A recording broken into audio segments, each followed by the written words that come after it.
Uma das coisas mais importantes da vida humana é que nós somos capazes de nos arrepender. O arrependimento ele pode servir de ensinamento, como ele pode servir de aterramento.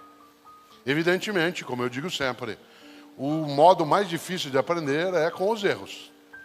A maneira mais complicada para aprender é com os erros. Mas, pior do que aprender com os erros, é com os erros nada aprender. Eu gosto demais de um dos maiores autores da língua portuguesa, Fernando Pessoa. E Fernando Pessoa, que tinha vários heterônimos, vários outros Fernando Pessoa feitos por ele mesmo de outro modo. Um deles é Álvaro de Campos. E Álvaro de Campos tem um poema, claro, que é do Fernando Pessoa, mas com a pessoa do Álvaro de Campos, que ele começa com uma ideia que não é fácil de lidar, em que ele diz: os desertos são grandes e tudo é deserto. Tudo é deserto. Essa frase é uma frase de desalento. Os desertos são grandes e tudo é deserto. A ideia do deserto como um lugar árido, sem fertilidade, onde a vida tem que lutar imensamente para persistir. Mas nesse poema, grandes são os desertos e tudo é deserto. Esse desalento se instala dentro de umas frases que o Álvaro de Campos, Fernando Pessoa, coloca, que sempre me intrigaram muito. E uma delas, para mim, sempre foi assustadora. Todas as vezes que eu parei para pensar como é que eu ganho a vida, e aí no duplo sentido de novo, ganhar a vida como sustento e ganhar a vida como condição de dignidade, de decência, de identidade. Eu me lembro que nesse poema ele traz uma expressão que é: comprem chocolates a criança a quem sucedi por erro. Olha que expressão difícil de lidar. Quando ele, lamentando, diz: comprem chocolates a criança a quem sucedi por erro. Essa expressão, sucedi por erro, é um indicador de arrependimento. Em outras palavras, comprem chocolates para a criança que eu fui e que eu agora, como adulto, acabei por erro sucedendo desse modo como sou. Uma das coisas mais importantes da vida humana é que nós somos capazes de nos arrepender. O arrependimento ele pode servir de ensinamento, como ele pode servir de aterramento. Evidentemente, como eu digo sempre, o modo mais difícil de aprender é com os erros. A maneira mais complicada para aprender é com os erros. Mas, pior do que aprender com os erros, é com os erros nada aprender. E uma das coisas que, sem dúvida, o arrependimento pode trazer é a possibilidade da pessoa, quando olha o caminho que fez e que eventualmente não queria que fosse desse modo, de corrigir a rota, de reinventar, de recriar. E é claro que nessa hora, uma das dificuldades é supor, mas não dá mais tempo. Tudo é deserto. Claro que não. Sem simular aqui um auto-engano, sem aqui fingir que as coisas sempre elas darão certo se eu assim desejar, nós não temos essa capacidade toda. Não basta que eu queira para que as coisas aconteçam, embora não querer seja uma garantia forte de que não virá. Ainda assim, o querer, o desejo, o empenho, ele é uma parte da garantia do êxito, mas não é, de maneira alguma, toda a garantia. Nós temos circunstâncias, nós temos ocasiões que nos atropelam em relação às coisas que desejamos fazer. Muitas vezes você, ao perder uma atividade, um caminho, uma rota, um trabalho, você passa um tempo buscando criar qual será o caminho que terá. E num determinado momento parece que de fato tudo é deserto. Mas o mais interessante é que se pode de fato aprender com aquilo que nem sempre foi exitoso e ao mesmo tempo superar, ir buscar, ir atrás. Mas isso coloca uma exigência.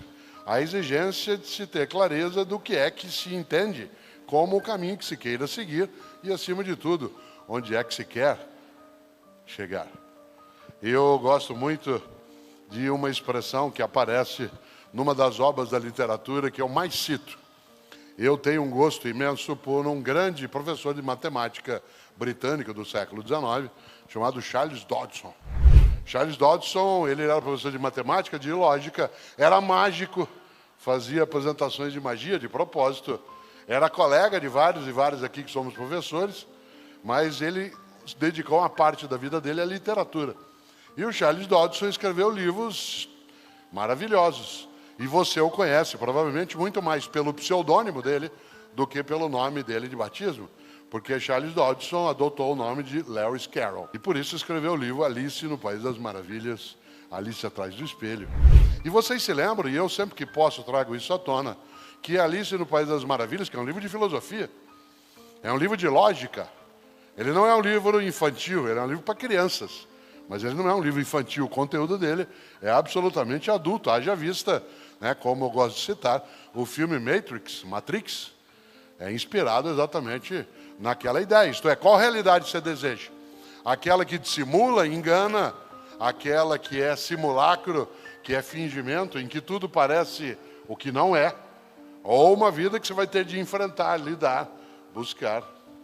Nesse sentido, é claro, que a opção feita, né, no filme Matrix, no primeiro deles, é exatamente encontrar um caminho que, mesmo que árido, complicado, te permitirá atravessar o deserto sabendo que é deserto, no lugar de fingir que não é, ou no lugar de esquecer ou de alienar-se em relação àquilo.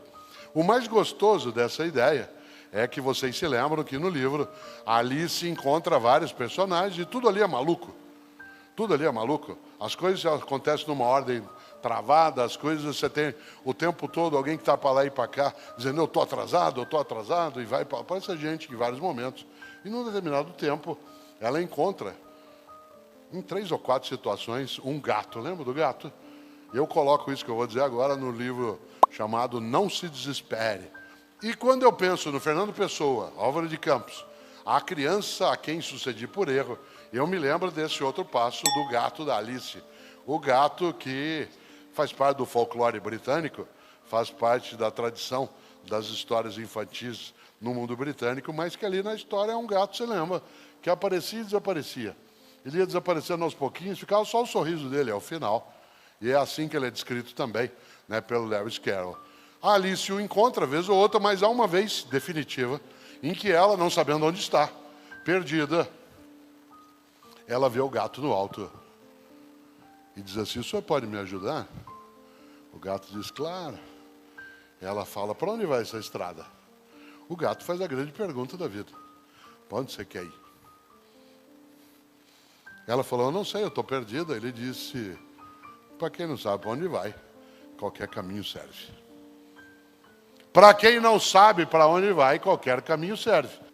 O para onde a gente quer ir antecede o para onde a gente vai. Porque para onde a gente vai pode ser um caminho automático. Que você está indo porque estou empurrando. Você está indo porque está sendo levado ou levado. Mas para onde você quer ir, em última instância, é o teu propósito ou o meu propósito. Você sabe, a palavra propósito significa aquilo que eu coloco adiante. Aquilo que eu disponho adiante de mim e vou buscar. Qual é o teu propósito? Qual é o meu propósito?